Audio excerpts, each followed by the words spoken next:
सभी को जय मसीह की। परमेश्वर पिता का धन्यवाद हो। मेरे प्रिय भाई बहन, एक बार फिर से प्रभु के हुजूरी में आते हैं और आज हम कुछ वचन से सीखेंगे कि प्रभु यीशु मसीह की और आज दुनिया के धर्म की हर एक उस गीता सार से, रामायण से सब कुछ हम सीखेंगे।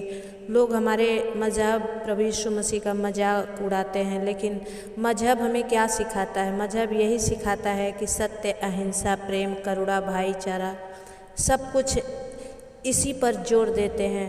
तो आइए हम छोटी सी प्रार्थना करके आज कुछ सीखना है वचन से और उसको फॉलो करना है। सर्वशक्तिमान सेनाओं के यहोवा प्रभु, आज विश्राम दिन के लिए धन्यवाद करते हैं स्वामी। आपके किए गए हर उपकार और भलाई के लिए हम धन्यवाद करते हैं राजा। इस शाम के समय में प्रभु आपने दया किया कि हम आपके वचनों से कुछ सीखें। आपके हर एक बेटा बेटी इस वचनों पर चलकर प्रभु और भी आपको महिमा दे पाएँ। पिता आप दया करें, आज का वचन इनके हृदय में बसे और सब कुछ आपकी महिमा के लिए हो। दयालु परमेश्वर, हम धन्यवाद देते हैं। जीवित परमेश्वर के नाम से इस विनती प्रार्थना को मांगते हैं। दया से सुनिए, उसे पूरा करिए, आमीन। आइए, आज का जो मैंने पोस्टर बनाया है उसी के अनुसार हम आज ऐसी 21 बातें जानेंगे जो बाइबल और गीता सार से मिलती जुलती है। हालेलुया। तो वचन की ओर चलेंगे और उसके पहले हम सीखेंगे पहला क्या है। प्रभु के आगे भेंट चढ़ाना या प्रार्थना करने से पहले तुम अपने भाई से मेल मिलाप करो। अपने प्रियजनों के प्रति अगर मन में बैर भाव हो तो उसे त्याग कर ही प्रार्थना करने के सच्चे हकदार बन सकते हैं। परमेश्वर का वचन कहता है, मेरे प्रियो, जब हम अगर तेरा भाई अगर मन नहीं हुआ है तो उसे पहले जा मेल मिलाप करके आ, फिर अपनी बेदी पर चढ़ाना। दूसरा कहता है कि पराई स्त्री पर बुरी नज़र डालना भी उतना ही गलत है जितना कि किसी के साथ शारीरिक तौर पर व्यभिचार करना। अगर तेरी दाहिनी आँख तुझे ठोकर खिलाए तो उसे निकाल कर फेंक दे। तेरे लिए अच्छा यही है कि भले ही एक अंग का नाश हो जाए पर सारा शरीर नरक में ना डाला जाए। हालेलुया। मेरे प्रियो, जब हम ऐसा करते हैं, परमेश्वर की इच्छा के अनुसार चलते हैं, तो प्रभु हमें हर बातों को सिखाते हैं। हर बातों में परमेश्वर हमें बताते हैं। जब हम परमेश्वर की इच्छा के अनुसार चलते हैं मेरे प्रियो, और परमेश्वर की इच्छा पर चलने के लिए हम सबको इन सब बातों का फॉलो करना पड़ेगा। तीसरा कहता है कि कहा जाता है कि झूठी शपथ न खाना, पर मैं कहता हूँ कभी भी किसी शपथ को न खाना। अपने सिर की भी शपथ न खाना, क्योंकि अपने सिर के एक भी बाल को तुम अपनी मर्जी से सफ़ेद या काला नहीं कर सकते। हालेलुया। तो जब हम इन सारे वचनों को लेकर मेरे भाई बहन चलते हैं, ये सारी बातें हमें गीता सार में भी बताई गई है। चौथा वचन कहता है कि अगर कोई तुम्हारे दाहिने गाल पर थप्पड़ मारता है तो उसको दूसरी गाल भी फेर दो। अगर कोई नालिश करके तेरा कुर्ता लेना चाहता है तो तुम उसे अपनी चादर भी ले जाने दो। हालेलुया। ये सब कुछ प्रभु यीशु मसीह हमें सिखाते हैं। मजहब हमें धर्म नहीं बदलता, हमारे मन को बदलता है। पांचवा कहता है कि अगर कोई तुमसे उधार मांगे तो उससे कभी मुंह ना मोड़ना। और छठवां कहता है कि जो लोग तुम्हारे प्रति द्वेष की भावना रखते हैं तुम उनसे भी प्रेम करो। जो तुम्हें सताते हैं तुम उनके लिए भी प्रार्थना करो। हालेलुया। मेरे प्रियो, जब हम ऐसा करते हैं, सूरज धर्म का पालन करने वाले और अधर्मी दोनों ही को एक तरह की रोशनी देता है। अगर तुम केवल उन्हीं से प्रेम करोगे जो तुमसे प्रेम करते हैं तो इससे तुमको क्या फल मिलेगा? सच में मेरे प्रियो, सुबह में जो बारिश होती है सिर्फ धर्मी अधर्मी के लिए नहीं होती है। जो धूप होती है सिर्फ धर्मी अधर्मी के लिए नहीं होती है, सबके लिए परमेश्वर करता है। हालेलुया।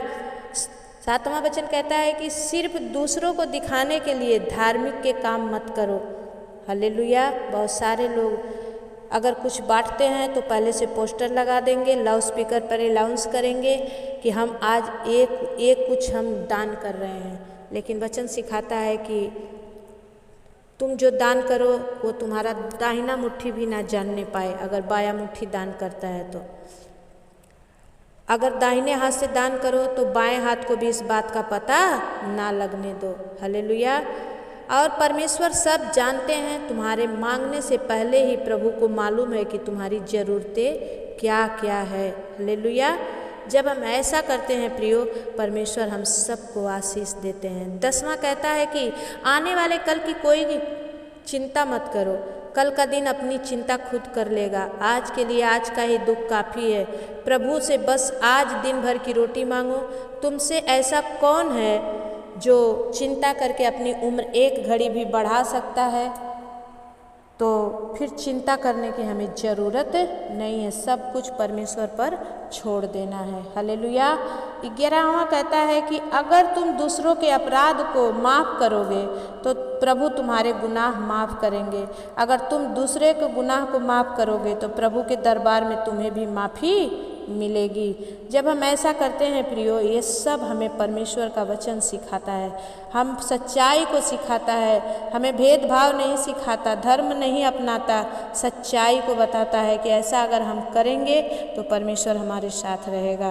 12वां कहता है कि अगर उपवास करो तो चेहरे पर उदासी कभी ना आने दो, दूसरों को अपने उपवास का पता ना चलने दो। लेकिन दुनिया वाले क्या करते हैं, आज हम उपवास में है ना, इसीलिए हम ऐसा, क्या हुआ दीदी आपका मुख सूखा हुआ, अरे आज हम उपवास में हैं। लेकिन हम प्रभु के लोग, परमेश्वर कहता है जा मुंह धो ले, अपने सिर पर तेल मल, ताकि कोई तेरे उपवास को जानने ना पाए। हालेलुया। और 13 कहता है कि 13वीं बातें कहती है कि धरती के इस जीवन के लिए कभी धन दौलत जमा ना करो, जहाँ चोर उसे चुरा ले जाते हैं। अपने लिए स्वर्ग में धन जमा करो, जहाँ चोर आदि का कोई भय नहीं है। यहाँ के धन में मेरे प्रियो काई लग जाएगा, लेकिन जो स्वर्ग में हम देते हैं, दान करते हैं, दशमांश देते हैं, ये हम जाएंगे तो परमेश्वर के हाथ, परमेश्वर हमें सब कुछ उससे भी बढ़कर देगा। 14 वचन कहता है कि अगर तेरी आँख निर्मल होगी तो तुम्हारा सारा शरीर भी निर्बल होगा। ये आज की सारी बातें अगर आप नोट करते हैं प्रियो, तो आप धोखा नहीं खाएंगे। अगर तेरी नज़र अच्छी होगी तो तुम्हारा जीवन उजाले से भरा होगा।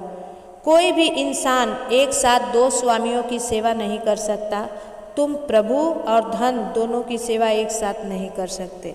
हालेलुया। इसलिए हमें परमेश्वर की सेवा करनी है।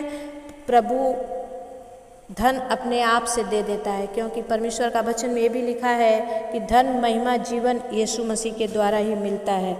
16वां बात है कि अपने प्राण के लिए यह चिंता ना करना कि क्या खाएंगे क्या पिएंगे, शरीर के लिए यह चिंता ना करना कि क्या पहनेंगे। क्या प्राण भोजन से और शरीर वस्त्र से बढ़कर नहीं? अगर प्राण और शरीर की रक्षा प्रभु करते हैं तो बाकी भी उनकी मर्जी पर छोड़ दो। हालेलुया। और 17वीं बातें कहती है कि आकाश में उड़ते हुए परिंदे को देखो, ना वो तो कुछ बोते हैं ना काटते हैं, फिर भी उनका पालन कौन करता है? फिर तुम्हारा मोल तो उन परिंदों से भी ज़्यादा है। मेरे प्रियो, परमेश्वर कहता है कि आज उन चील कौओं को देखो, वो कुछ नहीं खत्ते में जमा करते हैं, ना कुछ काटते हैं, ना बोते हैं, लेकिन परमेश्वर उन्हें भी खिलाता है और आपको भी खिलाएगा। हालेलुया। 18वां वचन कहता है कि 18वीं बातें ये है कि जिस तरह तुम दूसरों पर दोष लगाते हो, उसी तरह तुम पर भी दोष लगाया जाएगा। जिस पैमाने से तुम दूसरे को मापते हो, तुम्हें भी उसी से मापा जाएगा। ये सारी बातें हमारे गीता सार की हैं, हमें सब सिखाता है। गीता हमने पढ़ा नहीं, लेकिन बाइबल हम पढ़ते हैं और बाइबल से हम जानते हैं। गीता हमारे पूर्वज लोग बहुत जो पंडित होते थे, ज्ञानी होते थे, वही पढ़ते थे, लेकिन बाइबल आज बच्चों के हाथ में है, इसलिए क्योंकि ये प्रभु का राज्य है। 19वां वचन बात सिखाता है कि जो मांगता है वो पाता है, जो ढूंढता है वो पाता है, और जो दरवाज़ा खटखटाता है उसके लिए खोला जाता है। मत्ती 7:7 में ये वचन लिखा है मेरे प्रियो। तो इसलिए हमें क्या करना है? परमेश्वर से मांगना है और उनसे पा लेना है, और सब कुछ परमेश्वर के लिए करना है। 20वां बात कहता है कि जिस तरह अच्छा पेड़ अच्छा फल लाता है और बुरा पेड़ बुरा फल लाता है, उसी तरह अच्छे कर्मों का नतीजा अच्छा होता है और बुरे कर्मों का नतीजा बुरा होता है। इसलिए हमें सोच लेना है कि हम कैसा काम करें, अच्छा करें या बुरा करें। और 21वां लास्ट कहता है कि तुझ में से ऐसा कौन है जो अपनी संतान के रोटी मांगने पर उसे पत्थर देता है, मछली मांगने पर उसे सांप देता हो?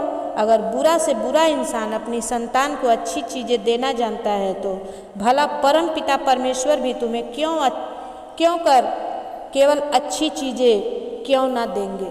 हालेलुया। मेरे प्रियो, जब हम ये सब करते हैं तो परमेश्वर हमारी सुनता है, लेकिन हम परमेश्वर पर विश्वास करें। इस सारे आज की बातों को आप अपने जीवन में लागू करते हैं तो परमेश्वर की उपस्थिति से कभी दूर नहीं जाएंगे। मेरे प्रियो, आइए हम छोटी सी प्रार्थना करेंगे। आज विश्राम का दिन है, प्रभु ने आप सबसे बातचीत किया है। इन सारे बातों को आप 1 बार 2 बार 3 बार सुनिए और देखिए परमेश्वर आपके जीवन को परिवर्तित करता है कि नहीं। परमेश्वर पिता, हम धन्यवाद करते हैं स्वामी, आज के सुंदर दिन में, विश्राम के दिन में आपने अपने बच्चों से बहुत सारी बातों से सिखाया पिता, और प्रभु ने अपनी इच्छा के अनुसार चलने में सहायता मदद कर राजा। हम धन्यवाद करते हैं खुदावन, इस रात्रि की प्रार्थना में परमेश्वर जितने भाई बहन सुने उन सब के हृदय बदल जाएं राजा, और जितने जन पिता परमेश्वर आज आपकी ओर मुड़े परमेश्वर उनके मुंह पर ज्योति चमके पिता। आप दया करो स्वामी। हम धन्यवाद करते हैं खुदावन, हम आपकी बड़ाई करते हैं राजा। जितने भाई बहन कमेंट करते हैं, जितने भाई बहन आपकी ओर आस लगाए हैं, उन सारे भाई बहनों पर अनुग्रह और दया होने दे राजा। हर एक को प्रभु मैं तेरे अनुग्रह भरे हाथ में सौंप रही हूँ पिता। हम हमारे परिवार, हमारे बाल बच्चों को भी आपके हाथ में सौंप रही हूँ।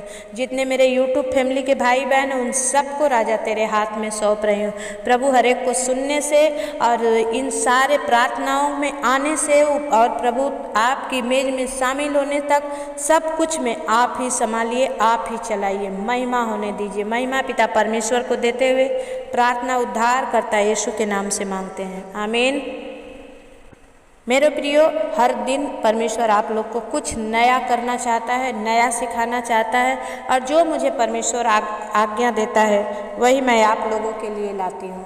तो आप लोग प्लीज़ बने रहें हर दिन नया कुछ सीखने के लिए। एक ही नहीं, एक ही स्वाद नहीं, हर दिन हर अलग अलग स्वाद लेते रहिए और परमेश्वर का उपस्थिति अपने जीवन में लीजिए। परमेश्वर आप सबको आशीष दे। मेरे प्रियो, जितने भाई बहन नए हैं आप सब्सक्राइब जरूर करें, और जब आप बेल आइकन को दबाते हैं तो आपके पास हर वो प्रार्थना जो मैं डालूंगी आप तक पहुंचेगी। तो आप लोग प्लीज़ लाइक ज़रूर करें, एक दूसरे को शेयर करें ताकि हर एक जन बचाया जाए, परमेश्वर का राज्य जल्द से जल्द हमारे बीच में आ जाए। सभी को जय मसीह की। फिर मिलेंगे, तब तक के लिए परमेश्वर आपके साथ रहे, आमीन।